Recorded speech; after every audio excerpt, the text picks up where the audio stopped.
So I did my placements yesterday, like I'm positive plenty of you did. Let me know how those went, by the way. Let me know where you placed, how your placements went, yada yada.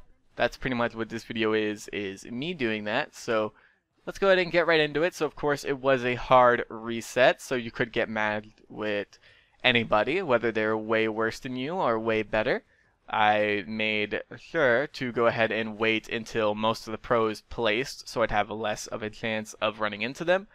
Because I don't want to fight any pros. I really don't. I wanted to place as high as possible, just to make it easier on myself. And even though I did avoid the pros that way, there's no avoiding the other side, which is all the bad players. And they greatly outnumber the pros. Like, I think Paladins, as far as like my experience with FPS is, Paladins has the biggest pool of bad or unexperienced players I've ever seen. That's probably just because it's a free-to-play game, right? So anyone can get in. Like, if somebody is paying for a game, if they know they're bad at FPSs, they're probably not going to play it.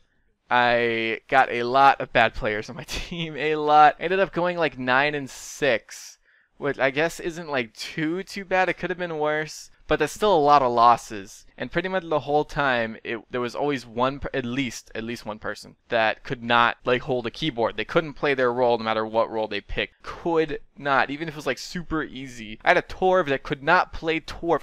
How can you not play Torv? Torv is like the most like one-dimensional, like low skill floor, low skill ceiling character ever. Anyone can play him. No offense to Torv players out there, he's just his kit just doesn't really allow for much of a skill gap with his character. But yeah, I had a lot of bad players. It was either like I had to struggle just to get the win, or that bad player would cost like us all the game.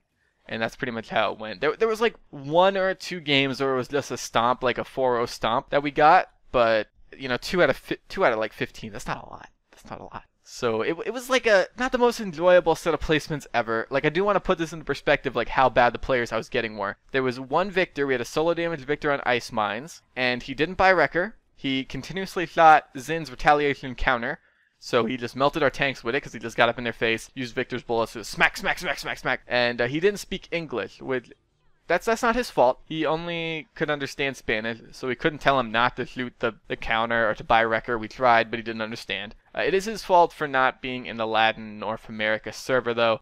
Before that server was made, there were a lot of only Spanish-speaking players in Paladins. Like, every game would be like half English, half Spanish, and like one side would just always like sit there like in silence, not typing at all, because they wouldn't really be able to communicate. So, you know, they added that server so people could go there. I guess he just didn't know it existed, so he wasn't there. But yeah, man, he did 83,000 damage. I, as Saris, also did 83,000 damage, and I did a couple hundred more. So, you know, I just want to put that into perspective, like how bad a lot of the people I was getting were. Oh man, like I know what bronze and silver looks like. Oh, it is terrifying. It's worse than I thought. If you are a bronze and silver player, I mean no offense, I'm just a little salty about the people I got. I'm sure you're all great people, probably just inexperienced and trying your best to get better, and that is very admirable. I don't want to insult anybody. I don't want anyone to feel insulted because of their border. It was just frustrating, is all. So yeah, I had a lot of that. I played tank a lot. I figured I would have to, because you always want to have 2 tanks. So, you know, I'm glad I went and I practiced all the tanks before the placements. And I did pretty well on the tanks. I'm a very aggressive tank. I play, like, I definitely want to just be like the front line of the team, so my damage dealers and supports can do things safely. I want to protect them from flankers. I want to like pressure the enemy so they're focusing on me. So I did pretty well on those. I had 2 as support. One was Saris, of course. That Saris game with the Victor, so obviously it didn't go very well. And I can't remember the other one. Grover. I had one with Grover. That was a clean 4-0. I knew it. I was like, I'm gonna pick Grover. We're gonna win. And that's what happened. It's Grover, so good, DPS monster. I played him on Serpent's Beat too, so I'm just like chucking long range axes, like wah. It was great. The Church of Grover, everyone, join it. It's great. Grover is amazing. Anyway, and I played a few damage. Most of them were Drogos. Somehow, because they like to ban Drogos and Willow a lot. I don't know why lower tiers do that so much. Well, I mean, I guess I know why. They can't hit them. So that's a thing. Somebody was like, you know, the dead zone's pretty devastating. It's like, all right, that's fair. That's better than not being able to hit them. that's a fair, justifiable reason for banning Willow is the dead zone. Dead zone is very powerful. I understand. But, you know, like, those two, they don't do anything as long as, like, you deal with them. Like, they're not monsters if you, like, look at them and, like, you deal with them. You just don't give them free reign. Don't let them do whatever they want. You're fine. It's better to, like, ban, like, Fernando and stuff. I banned Fernando every time I got first pick. I got first pick a lot, but I only really got to use it, like, 2-3 times because all the times I got first pick, the game dropped. Somebody would leave or not pick, and, you know, that forces the game to end. So that was a little frustrating. Because every time I first picked, we basically won. Because I was able to get, like, a damage dealer and, like, kill everything. Or I was able to obviously ban Fernando and stop them from getting it. Like, every time there was a Fernando in an enemy team, we, like, basically lost. Unless the Fernando was, like, really bad. Like, one of those Aegis Fernandos that only hold up their barrier and they just get record on. But yeah, also, back to, like, the whole Drogos Willow thing. There's something I learned from that. One is don't first pick Drogos because you'll get hard countered instantaneously. Everyone was like, you know, first pick Drogos, first pick Drogos. Like, I don't want them to pick Angela Leanne. I don't. It's like, but you have the greedy title. First pick Drogos, please. First pick Drogos. It's like, okay, I'll do it. I did it. Got wrecked because they picked Angela Leanne. It's like, there's nothing you could do at that point. It's like, you have no room to move. You basically cannot fly or you will die. And a big part of Drogos is obviously flying. And if he's not flying, he's not getting a lot of value. But if he's flying, he's dying because, you know, Angela Leanne. It was a bad time. There's also this really nice person who saw I had the greedy title and I was last pick. They picked Drogos for me first. Very nice of them. They traded it to me. I was very appreciative. That was very nice. But them first picking Drogos caused the enemy to again pick Leanne Andro. So I had to play into that. Then the servers were laggy, so it was a bad time. It was a bad time. It was very nice of that person, but it wasn't like the best time to do that. But yeah, so when it comes to like first picking like Drogos, I don't do it anymore. Instead, you know, I'll ban Fernando. So at that point, they are forced to either ban Willow or Drogos because the low tiers are all the same. That's all they ban. So if they ban Drogos, I get Willow and I destroy them.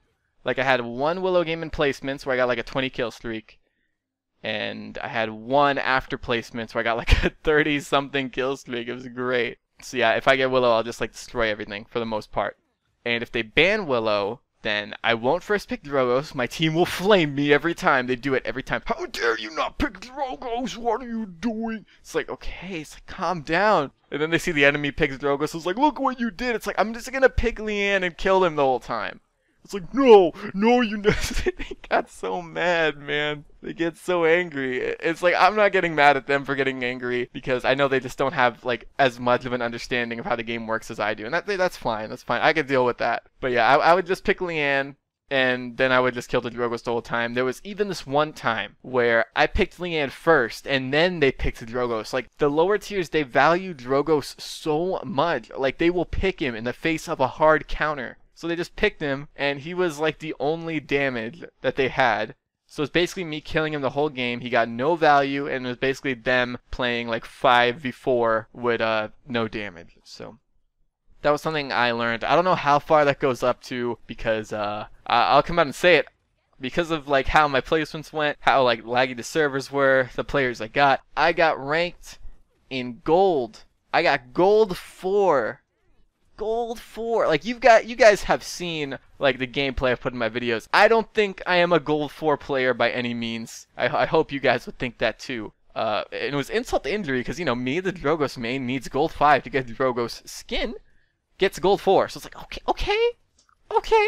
So yeah, that strategy with the whole like drafting thing was something that I can only say works on like gold or lower. I don't know if it works on like plat or lower or diamond or lower. It probably does not work on diamond at all. I would not be surprised. But yeah, I got placed. Gold 4 was like, alright, you know, I'm getting this Drogo skin tonight. I'm going to grind it out before I go to bed. Play till like 3 in the morning. And what happened was, the game, it has a great mechanic. Fantastic, genius mechanic where if you are overperforming, it will launch you up to where it thinks you need to be. So the placements, they can't screw you like in something like Overwatch. Like in Overwatch, you can get placed lower than like where you need to be, and then after placements, like the SR you win and you lose is like multiplied for the first couple games. So it's like you get like a super bad losing streak after your placement, super unlucky, and just drop hundreds of SR. You could just be stuck there where you're not supposed to be forever, whether you're overperforming or not, just because like your teammates are so bad. It's like, oh man. But in Paladins, so much better, because if it sees you're overperforming, it'll put you to where I think he needed to be. So I went from gold 4, basically gold 5. I think it was when I ranked up to gold 5 this happened. It launched me from like gold 5 to plat 3, which I feel like is probably where I should have been placed. I feel like that's a lot more fair. I do feel like I'm a diamond player, but I'm more than happy with grinding up to there. But yeah, I feel like plat 3 is more of a fair placement place. So I'm glad it put me there, but I'm also glad I did get ranked at gold 4 because it gave me some easy wins to, you know, get XP, get some progress towards like the 100, 200 win rewards, stuff like that, even if it was just a little. I won 8, I lost 2, and the 8 wins were pretty easy, I'm not gonna lie, for the most part. Some were 3-3, but in the end it was like, we were gonna win anyway. So yeah, those were my placements. That's where I ended up placing. I'm plat 3 now. I'm going to try and grind up to diamond. Right now, pretty much all the pros are at diamond. There are no masters as far as I'm concerned. They have to grind up 2 masters, get out of diamond, obviously. So hopefully by the time I get to diamond, they are like already in masters or grandmasters. So I don't have to deal with them. But it is possible, I believe, to get paired or like to get paired up with and matched against people like 2 tiers within your tier. So like a grandmaster could get a, you know, like a master and a diamond on their team, right? So I might, you know, still end up having to fight them. We'll see how that goes. But yeah, I'm gonna start grinding my way up to diamond, get through plat 3 and plat 4 and then plat 5. So hopefully that goes well. But yeah, that was pretty much it. I made this video unscripted, kind of regret it. It always seems like unscripted videos take longer than scripted videos because I end up retaking it multiple times. But yeah, that's pretty much it, guys. I want to thank you all for watching. I very much appreciate it, and I'm going to see you guys later. Bye!